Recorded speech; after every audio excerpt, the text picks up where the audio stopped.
Oke, kita semua pernah salah kan? Tapi gimana kalau saya bilang cara kita mikirin soal salah itu justru adalah kesalahan terbesar kita? Nah, di sini kita bakal bongkar ide ini bareng-bareng. Coba deh ingat-ingat lagi, kapan terakhir kali Anda salah? Gimana rasanya? Pasti nggak enak ya, ada rasa malu, sebel, atau bahkan frustrasi. Pokoknya perasaan jelek waktu kita sadar, wah ternyata gue salah, nggak ada yang suka perasaan itu kan? Nah, ini dia nih intinya. Kesalahan terbesar kita itu ternyata bukan pas kita salahnya, tapi cara kita memandang kesalahan itu sendiri. Kita ini bisa dibilang salah kaprah soal apa sih artinya menjadi salah itu. Biasanya kan gini, kalau kita salah, kita langsung mikir, ah gagal nih. Atau, kok gue bodoh banget sih? Kesalahan dianggap aib. Tapi coba lihat dari sudut pandang yang beda, yang lebih radikal. Gimana kalau kemampuan untuk salah itu justru inti dari kemanusiaan kita? Sesuatu yang nggak bisa dipisahkan dari empati, optimisme, dan bahkan imajinasi. Oke, jadi pertanyaannya, kenapa kita sering banget salah? Jawabannya ternyata ada di dalam kepala kita sendiri. Yap, di otak kita. Ternyata otak kita itu emang didesain untuk bisa bikin kesalahan. Jadi ini bukan soal pinter atau enggak, tapi murni soal cara kerja otak kita. Kita mulai dari yang namanya memori lampu kilat. Tahu kan? Ingatan yang super jelas, super detail tentang kejadian besar. Kita ngerasa ingatan itu terekam sempurna, kayak foto. Nah, buat ngetes ini ada studi penting nih.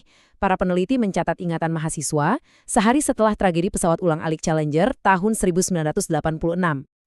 Dan hasilnya, ini dia yang bikin kaget. 3 tahun kemudian, mahasiswa yang sama ditanya lagi. Dan coba tebak, kurang dari 7% ingatan mereka yang cocok persis sama laporan awal mereka. Kurang dari 7%. Ini artinya apa? Bahkan ingatan kita yang paling kita yakini kebenarannya, yang paling jelas, ternyata sama sekali nggak bisa diandelin. Terus, apa yang terjadi sebenarnya? Nah, fenomena ini namanya konfabulasi. Gampangnya gini, otak kita itu nggak suka ada bagian cerita yang bolong. Jadi, secara otomatis dan tanpa kita sadari, otak kita nambal bagian yang kosong itu dengan detail-detail karangan biar ceritanya nyambung. Ini bukan bohong loh ya, ini murni cara otak kita bekerja untuk bikin semuanya masuk akal. Dan jangan salah, kita semua ngelakuin ini. Contohnya nih, ada studi klasik di mana orang disuruh milih stocking favorit dari 4 pasang yang sebenarnya identik. Tapi mereka dengan super pede ngejelasin alasan-alasan rumit kenapa pilihan mereka paling bagus.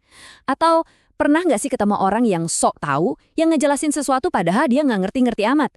Nah itu dia, kita sering banget ngelakuin itu cuma karena kita gengsi bilang, waduh saya nggak tahu. Oke, jadi tadi kita udah bahas faktor internal, yaitu otak kita. Tapi ternyata bukan cuma otak kita aja yang bikin kita salah. Ada juga kekuatan dari luar, dari lingkungan sosial kita, yang justru makin bikin kita yakin kalau kita ini selalu benar. Gimana caranya? Yuk kita lihat. Namanya adalah defisit ketidaksepakatan. Anggap aja ini kayak kita bikin gelembung sendiri. Pertama, kita cenderung bergaul sama orang yang sependapat sama kita. Kedua, kita sengaja ngehindarin pandangan yang beda. Ketiga, kalaupun ada yang nggak setuju, kita cuekin aja. Dan yang terakhir, parahnya lagi, di dalam grup kita sendiri, kita malah bungkem suara-suara yang beda biar kelihatan akur. Hasilnya, jadilah sebuah echo chamber atau ruang gema yang bikin kita makin yakin sama pendapat kita sendiri. Oke, jadi otak kita menipu, lingkungan kita bikin kita makin yakin kalau kita benar. Kedengarannya suram banget ya. Nah, tapi justru di sini bagian yang paling keren dan paling memberdayakan. Ternyata ada hadiah tak terduga di balik semua kesalahan ini. Dan disinilah keajaibannya.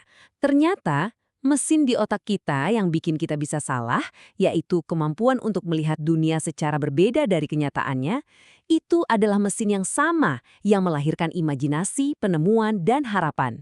Coba bayangin, kalau kita nggak punya kemampuan untuk salah, kita juga nggak akan bisa berkreasi atau membayangkan masa depan yang lebih baik. Jadi, dengan kata lain, kemampuan kita untuk berbuat salah itu nyambung banget sama sifat-sifat terbaik kita sebagai manusia. Empati, optimisme, imajinasi, keyakinan, sampai keberanian, semua ini lahir dari kemampuan otak kita untuk berandai-andai, untuk melihat lebih dari sekedar apa yang ada di depan kita. Jadi kesimpulannya apa nih? Intinya, daripada kita takut dan malu kalau berbuat salah, gimana kalau kita lihat kesalahan sebagai sebuah alat? Alat yang super ampuh. Kesalahan itu jadi bagian penting dari proses belajar kita. Cara kita mengubah cara pandang, dan yang paling penting, cara kita buat nemuin siapa diri kita sebenarnya.